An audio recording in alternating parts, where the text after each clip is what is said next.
राहुल गांधी काल असं म्हणाले की ओबीसी जनगणना करणं ही आमची चूक होती आणि आमच्या कार्यकाळातच ओबीसी जनगणना होणं आवश्यक होतं असं राहुल गांधींनी मान्य केलं आहे। तुमच्या सरकारनं ओबीसी जनगणना करण्याचा निर्णय घेतला आहे, पण राहुल गांधींनी शंका उपस्थित केली आहे की ओबीसी जनगणना होईल का याची गॅरंटी नाही, पण त्यांनी मान्य केलं आहे की त्यांच्या कार्यकाळामध्ये यूपीएच्या काळात ओबीसी जनगणना होणं हा निर्णय घेणं अत्यावश्यक होतं।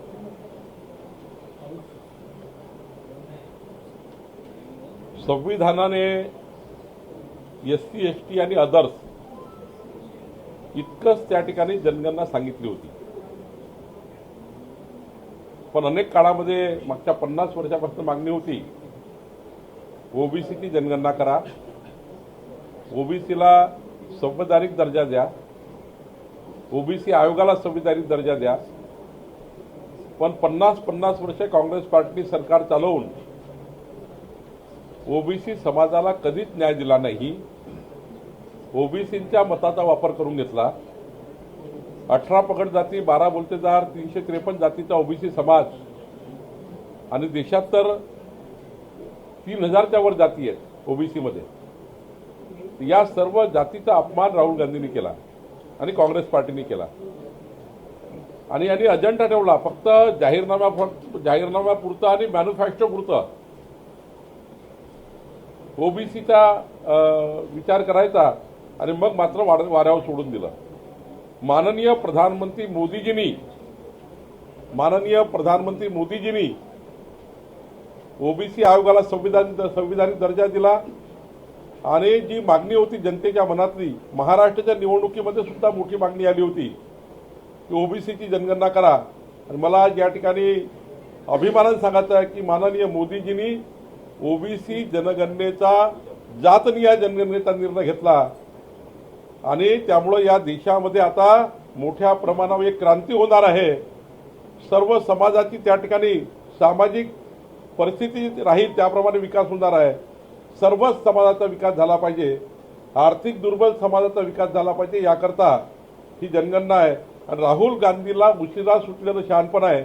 राहुल गांधींनी खऱ्या अर्थाने देशाची माफी मागितली पाहिजे, ओबीसी समाजाची माफी मागितली पाहिजे आणि ज्या पद्धतीने काँग्रेस पार्टीने ओबीसी समाजाला वेठीस धरलं होतं, काँग्रेस पार्टीला ओबीसीचे मत घ्यायचा अधिकार नाही, ओबीसीवर अन्याय करण्याचं काम काँग्रेस पार्टीने केलं आहे। मुख्यमंत्री देवेंद्र फडणवीस यांच्या दिल्ली दौऱ्यानंतर महाराष्ट्राच्या मंत्रिमंडळातील काही वादग्रस्त मंत्री त्यांना डच्चू मिळणार, खाते बदलणार अशी चर्चा जोर धरत आहे, काय सांगतात? नाही, यामध्ये आता हा सर्वस्वी अधिकार माननीय मुख्यमंत्र्याचा आहे आणि त्या पक्षात जे नेते आहेत, जे राष्ट्रवादीचे मंत्री, यांचा अधिकार जयंत पाटील आपल्या अजितदादांना आहे आणि इकडे एकनाथ शिंदे साहेबांना आहे। त्यामुळं त्यांच्या पक्षाचे निर्णय त्यांना घ्यावे लागतात। शेवटी राज्य देवेंद्रजी फडणवीस साहेब मुख्यमंत्री असल्यामुळं अंतिम निर्णय देवेंद्रजी घेतील। अशा मंत्र्यांमुळे सरकारची प्रतिमा मलिन होत आहे असं वाटत नाही का तुम्हाला? आता असं आहे, मी वारंवार सांगितलं की आमची सर्वांची जबाबदारी आहे, माझ्याशी सर्वांची, मंत्रिमंडळाच्या प्रत्येक सदस्यांची, की जनतेच्या मनामध्ये आपल्याबद्दल वाईट निर्माण होईल, आपल्या प्रतिष्ठेच्या डाग लागेल, आपल्याबद्दल जनतेचं मत खराब होईल। ज्या मतदारांनी आम्हाला निवडून दिलं ते मतदार जर नाराज होत असतील आमच्या बोलण्यामुळं, वागण्यामुळं, तर मला असं वाटतं याकरता आम्ही सर्वांनी स्वतःला दुरुस्त करून घेतलं पाहिजे आणि स्वतःला दुरुस्त करून मंत्रिमंडळाने सरकारचा फेस हा गतिमान सरकार, पारदर्शी सरकार आणि लोकाभिमुख सरकार असा ठेवला पाहिजे। मंत्र्यांचे फोन टॅप होत असल्याचा आरोप होतोय, रोहित पवार यांनी हा आरोप केले आणि त्यामुळे मंत्री काही फोन पण बंद ठेवत असल्याचं ते म्हणतात। त्या रोहित पवारांना काहीतरी आज तुमच्या मीडियामध्ये दिवसभर त्याला राहायचं असेल म्हणून अशी एक पुन्हा फुसकी मारण्याचा प्रयत्न केलाय। मंत्र्यांचे फोन टेप करण्याकरता भरपूर त्या ठिकाणी फॉर्मॅलिटी आहे, असं कुणाची टेप कुणाला टेप करता येत नाही, त्यामुळं हा फुसकीवार आहे। मंदिरांमध्ये मानापमान नाट्य रंगलेलं आहे। शिरसाट आणि त्यांच्या ज्या राज्यमंत्री माधुरी मिसाळ यांच्यामध्ये पत्रावरून देखील पवार होता की अधिकार मंत्री आणि राज्यमंत्री अधिकारांचा वाद निर्माण झालाय। नाही, फार वाद नाही आहे। आम्ही आता काही अधिकार राज्यमंत्र्याला देतो आहे, कुठले अधिकार द्यायचे याच्याबद्दल चर्चा सुरू आहे आणि माननीय मुख्यमंत्र्यांनी सांगितलं आहे सर्वच कॅबिनेट मंत्र्यांना.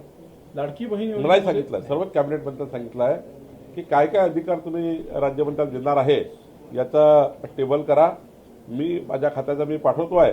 सर्वच मंत्री आता राज्यमंत्र्यांच्या अधिकाराकरता त्यांनी काय काम द्यायचे, जसं आता मी माझ्या खात्यामध्ये 3,000च्या वर हिअरिंग्स राज्यमंत्र्यांना दिलेले आहेत, महसुली हिअरिंग, आणि त्यामुळं अजून जे काही अधिकार आम्हाला द्यायचे ते देणार आहे. सुधीर 75% मुनगंटीवार मंत्री हे दरोडेखोर आणि युजलेस आहे असं संजय राऊत यांनी पुन्हा एकदा आरोप केलेला आहे.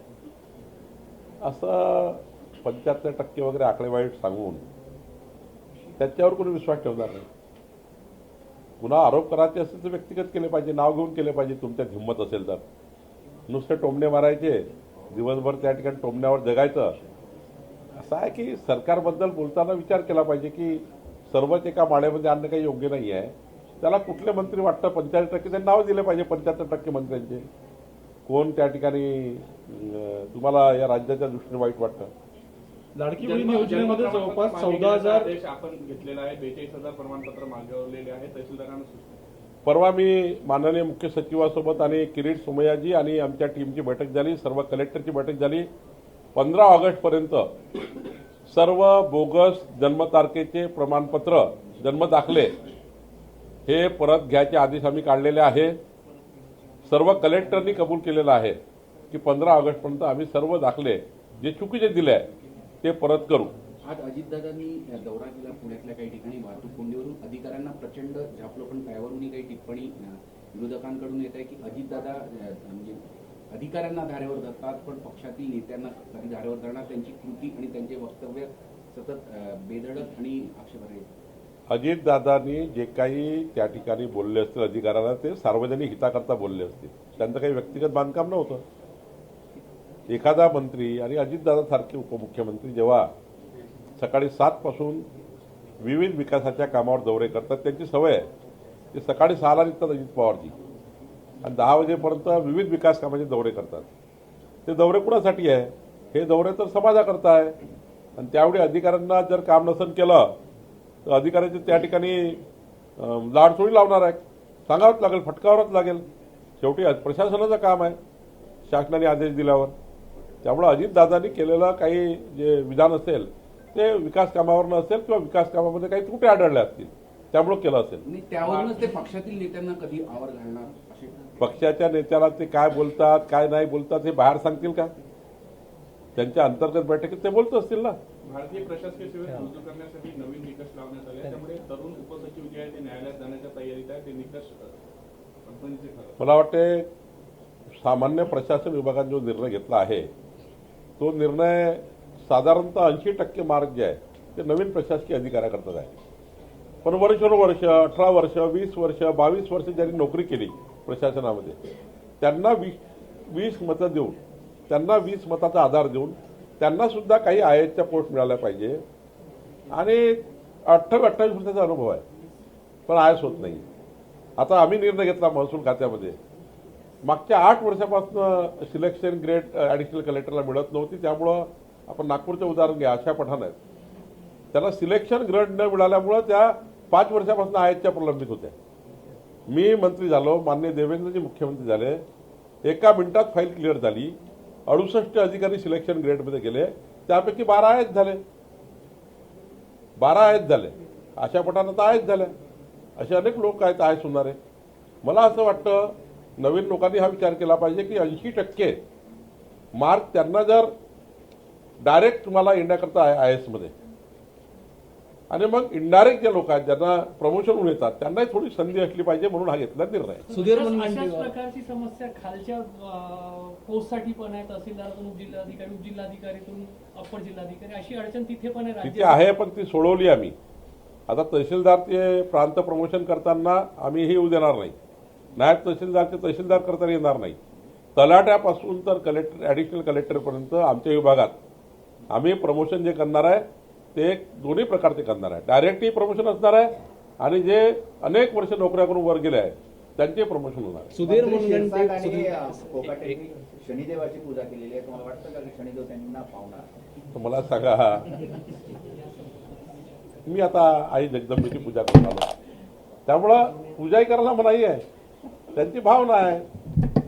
शेवटी धार्मिक काम, धार्मिक प्रतिष्ठान अनुष्ठान करणं, धार्मिक प्रतिष्ठानातील निर्माण करणं आणि धार्मिक अनुष्ठान करणं हे आपापल्या प्रत्येकाचा देव वेगळा आहे, प्रत्येकाचा परमेश्वर वेगळा आहे आणि प्रत्येकाचं कुणाची तुलना कुणाची होऊ शकत नाही. त्यामुळे शनीच्या दर्शनाला गेलं त्याच्यावरनं काही वाद. शेवटी मनुष्य हा सकाळी पूजापाठ करत असतो आणि रोज पूजापाठ करतात काही लोक. मी रोज पूजापाठ करतो. त्यामुळं पूजा कुणाची करायची कुणाची नाही करायची त्यावर काही चर्चा करायची गरज नाही. सुधीर मुनगंटीवार अध्यक्ष होतील अशा काही बातम्या आल्या. सामनामध्ये लिहून आलं सुधीर मुनगंटीवार अध्यक्ष होतील आणि राहुल नार्वेकर जे आहे ते एका मंत्रीपदी विराजमान होतील आणि काही आणखी जे मंत्री आहे त्यांनाही डच्चू मिळेल. सुधीर मुनगंटीवार तुमचे मित्र आहेत, रोज तुमची भेटीगाठी होतात. या संदर्भात काही सत्यता आहे का? म्हणजे सामना शिवसेनेच्या भविष्य सांगतं, आता भाजपचं पण भविष्य सांगायला लागलं सामना. नाही, हे आता मुधोळकरजीकडे कुठनं बातमी आली माहित नाही. मुधोळकरजी काही आमच्या कोर टीममध्ये नाही आहे. त्यामुळं सामना हे सांगितलं ना, यांना टोमणे मारल्याशिवाय झोप लागत नाही. सामना म्हणजे काहीतरी खरमरीत आणि खोटं लिहून येते म्हणून लोक वाचतात. सामनाचा खप आहे ना तो कमी होत चालला. सामना पेपरचा खप आहे ना तुम्ही बघा मागच्या 5 वर्षात कमी होत चालला. आता तो खप जशा बातम्या तुम्ही अशा द्याल, स्फोटक बातम्या, आज हे होणार आहे, आज ते होणार आहे, अशा बातम्या छापल्या की लोक ते पेपर घेतात वाचायला. म्हणजे आपल्या पेपरची खप वाढवण्याकरता, सामना पेपरचा खप वाढवण्याकरता, सामना पेपरची प्रसिद्धी आणि त्यामागून संपादकाची प्रसिद्धी होते, त्यानंतर मालकाची प्रसिद्धी होते. थोडं संपादकाची प्रसिद्धी, मालकाची प्रसिद्धी, आपला खप वाढवणे याकरता सामना रोज काही ना काही लिहित राहतं आणि तुम्ही सामना माझ्यासमोर मांडत राहता. लाडकी बहीण योजनेमध्ये जवळपास 14,000 पुरुषांनी लाभ घेतला आणि त्या पोटी 21 कोटी रुपयांचं नुकसान जे आहे ते झालेलं आहे. या गोष्टीकडे सरकार कशा पद्धतीनं पाहतं? नाही, मला असं वाटतं की याच्यामध्ये मुख्यमंत्र्यांनी भूमिका स्पष्ट केली आहे, सरकारने स्पष्ट केली आहे. चुकीच्या पद्धतीने जे आमच्या लाडक्या बहिणींनी घेतले आहे त्याबद्दल सरकारची भूमिका क्लिअर आहे की वसूल करणार नाही. पण त्या महिलांच्या पैसे जर भावांनी घेतले असेल किंवा व्यक्तीने घेतले असेल, पुरुष व्यक्तींनी, तर गुन्हाही दाखल केला पाहिजे आणि पैसे वसूल केले पाहिजे. म्हणजे आमच्या बहिणीचे पैसे ते पैसे जर तुम्ही त्या ठिकाणी पुरुष व्यक्ती उचलत असतील तर मग दोन्ही गोष्टी केल्या पाहिजे. त्यामध्ये आमची भूमिका स्पष्ट आहे. झुडपी जंगलासंदर्भात निर्णय झालेला आहे. परवा मीटिंग झाली. नागपूर रेल्वे स्टेशन, हायकोर्ट सारख्या ज्या अनेक इमारती आहे या झुडपी जंगलामध्ये, यासाठी काही अधिकारी नेमणार आहेत. राज्यमंत्र्यांना तुम्ही अधिकार जे दिलेले आहेत या संदर्भात झुडपी जंगल लिगलाइज होण्यासाठी किंवा तिथे जे लोक बसलेले आहेत त्यांच्यासाठी काय आता उपाययोजना केली जाणार? झुडपी जंगलाचा निकाल, झुडपी जंगलच्या 86,000 हेक्टर जागेचा निकाल सुप्रीम कोर्टाने दिलाय आणि सुप्रीम कोर्टाने वेगवेगळ्या टिप्पण्या केल्या आहेत, म्हणजे वेगवेगळे निकाल दिले आहेत. 1996च्या पूर्वीच्या झुडपी जंगल जे अलॉट झाले असतील त्याच्याबद्दल काय करावं, 1996 नंतर जे झुडपी जंगलात लोक बसले असतील त्यांच्यावर काय करावं, काही झुडपी जंगल जागेमध्ये कॉमर्शियल व्यवसाय तयार झाले त्याचं काय करावं, ज्या ठिकाणी अलॉटमेंट झाल्या शासकीय अलॉटमेंट त्यांचं काय करावं. सुप्रीम कोर्टाचा ऑर्डर जो आला आहे 86,000 हेक्टर करता तो वेगवेगळ्या भागात आलेला आहे आणि त्यामुळे मला असं वाटतं की त्या सुप्रीम कोर्टाच्या आदेशाप्रमाणे आपण पुढे जाऊ. आम्ही त्याचा मुख्य सचिवाकडे बैठक झाली आणि मुख्य सचिवांनी आता मी त्या बैठकीला होतो, लवकरच झुडपी जंगलाच्या जागा या गरीब माणसाला पट्टे वाटप करण्याकरता, जिथं अतिक्रमण झालं आहे ते रेग्युलाइज करण्याकरता या जागा मिळतील, आम्हाला विश्वास आहे. राहुल गांधी ने कल एक स्टेटमेंट दिया, उसमें वो कह रहे हैं कि मोदी जी में कोई दम नहीं है, जो है वो गुब्बारा फुलाया गया है. पूरे विश्व ने देखा है, पूरा भारत भी देख रहा है. मोदी जी तो मुमकिन है, सर तो ये जो मोदी जी का नाम लेकर वो अपना खुद का कद बनाना चाहते हैं, कौन पूछता है राहुल गांधी को? आज पूरा विश्व के 192 देश, 192 कंट्री मोदी जी को सराहते हैं, मोदी जी का गुणगान करते हैं.